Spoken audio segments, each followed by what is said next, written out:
पांडव वनवास में थे। एक दिन जब वे प्यासे थे, सहदेव, नकुल, अर्जुन और भीम एक एक कर पानी की तलाश में निकले। एक झील के पास पहुंचते ही वे पानी पीने लगे, परंतु एक रहस्यमयी यक्ष की आवाज आई।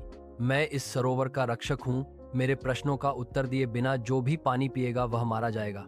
चारों भाइयों ने प्रश्नों की अवहेलना की और जैसे ही उन्होंने पानी पिया वे मूर्छित होकर गिर पड़े। अंत में युधिष्ठिर पहुंचे। उन्होंने देखा कि उनके सभी भाई मृतवत पड़े हैं।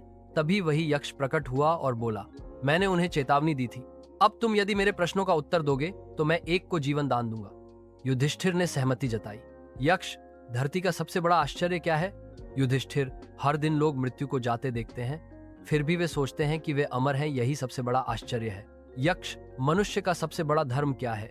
युधिष्ठिर, सत्य ही सबसे बड़ा धर्म है। यक्ष, दोस्त कौन होता है? युधिष्ठिर, संकट में जो साथ दे वही सच्चा मित्र होता है। और ऐसे ही अनेक प्रश्नों के युधिष्ठिर ने बुद्धिमानी से उत्तर दिए।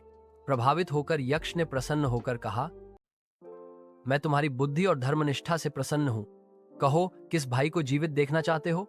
युधिष्ठिर बोले, मैं नकुल को जीवित देखना चाहता हूं।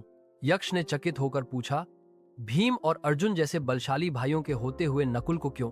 युधिष्ठिर बोले, मैं कुंती और माद्री दोनों की संतान का न्याय चाहता हूं। मैं कुंती पुत्र हूं और नकुल माद्री पुत्र।